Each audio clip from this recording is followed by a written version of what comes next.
सबसे पहले आप सभी को 78th इंडियन आर्मी डे की ढेरों शुभकामनाएं। आज जयपुर की सड़कों पर भारत ने वो शक्ति दिखाई है जिसे देखकर दुश्मन थर थर कांप उठेगा। आज हम बात करेंगे 114 राफेल जेट्स के नागपुर प्लांट से लेकर आर्मी की सबसे नई और घातक भैरव बटालियन तक। साथ ही आईआईटी मद्रास ने बनाया है एक ऐसा हथियार जो 70 किलोमीटर दूर बैठे दुश्मन को पलक झपकते मिटा देगा। 13 बड़ी खबरों के लिए बने रहिए वीडियो के एंड तक। आज की सबसे पहली और सबसे बड़ी हेडलाइन जयपुर से है। इतिहास में पहली बार आर्मी डे की परेड किसी कैंटोनमेंट एरिया से बाहर जगतपुरा की महल रोड पर आम जनता के बीच हुई। इस परेड में भारत ने अपनी हाईटेक ताकत का प्रदर्शन किया। थीम थी year of networking and data centricity. Parade में ब्रह्मोस, T-90 टैंक्स और स्वॉर्म ड्रोन्स ने दिखा दिया कि इंडियन आर्मी अब पूरी तरह डिजिटल वॉरफेयर के लिए तैयार है। बढ़ते हैं आज की दूसरी बड़ी अपडेट की तरफ, जहां एक पुरानी जीत को नए अंदाज में याद किया गया। परेड में लाइट एंड साउंड शो के जरिए ऑपरेशन सिंदूर की वीर गाथा को फिर से रीएनैक्ट किया गया। ये वही ऑपरेशन है जहां इंडियन आर्मी ने दुश्मन के चाइनीज ओरिजिन वेपन्स को धूल चटाई थी। इस प्रदर्शन ने दिखा दिया कि भारत की टैक्टिकल प्लानिंग दुश्मन के हर सरप्राइज का जवाब देने के लिए काफी है। इस परेड के बाद आर्मी चीफ ने एक ऐसा बयान दिया है जो दुश्मन देशों के लिए एक सीधी चेतावनी है।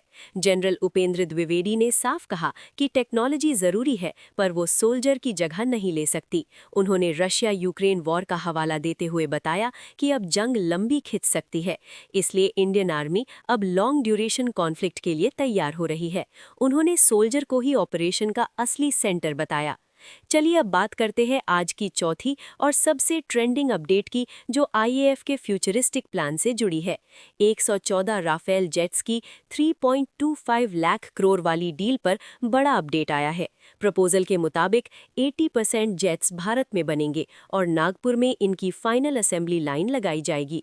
सिर्फ 18 जेट्स फ्लाई अवे कंडीशन में आएंगे। सबसे बड़ी बात यह है कि इन राफेल्स में भारत के अपने स्वदेशी वेपन्स इंटीग्रेट किए जाएंगे। डील पर 2026 में ही साइन होने की पूरी उम्मीद है। बढ़ते हैं पांचवी अपडेट की तरफ।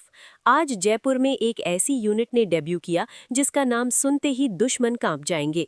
आर्मी की नई रेज्ड भैरव बटालियन ने आज पहली बार पब्लिक परेड में हिस्सा लिया।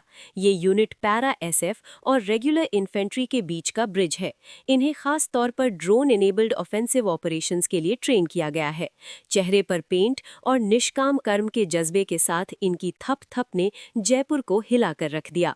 चलिए नजर डालते हैं आज की छठी यानी 6th बड़ी अपडेट पर, जो हमारी ऑफेंसिव फायर पावर को बढ़ा देगी। आर्मी चीफ ने कंफर्म किया है कि भारत जल्द ही अपनी रॉकेट कम मिसाइल फोर्स खड़ी करेगा। इसमें पिनाका, प्रलय और ब्रह्मोस को एक ही यूनिफाइड कमांड में लाया जाएगा। ये फोर्स चाइना और पाकिस्तान की रॉकेट यूनिट्स का मुकाबला करेगी और बॉर्डर पर सेकेंड्स में भारी तबाही मचाने की क्षमता रखेगी। बढ़ते हैं 7वीं अपडेट की तरफ। भारत के इंजीनियर्स ने एक ऐसा कमाल कर दिखाया है जो आर्टिलरी की रेंज बदल देगा। आईआईटी मद्रास ने रैमजेट पावर्ड आर्टिलरी शेल्स का सफल टेस्ट किया है। दोस्तों, ये शेल्स हमारी पुरानी 155 गन्स की रेंज को 50% तक बढ़ा देंगे। यानी AT-AGS जैसी गन्स अब 70 किलोमीटर दूर बैठे दुश्मन को आसानी से निशाना बना सकेंगी। बिना नई गन खरीदे फायर पावर बढ़ाने का ये सबसे सस्ता और देसी तरीका है।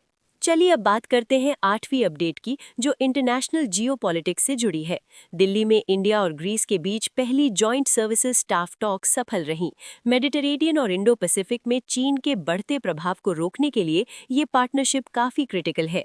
ग्रीस अब भारत के नए स्ट्रेटेजिक पार्टनर के रूप में उभर रहा है। बढ़ते हैं 9वीं अपडेट की तरफ। अब दुश्मन पर नजर अंतरिक्ष यानी स्पेस से रखी जाएगी।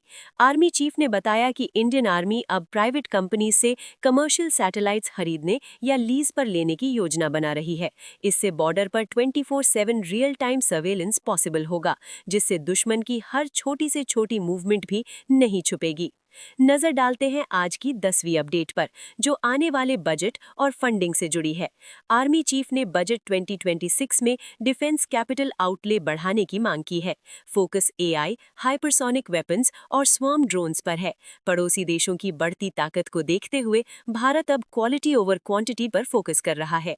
चलिए अब बात करते हैं 11वीं अपडेट की। भारत अमेरिका दोस्ती में एक नया चैप्टर शुरू हुआ है।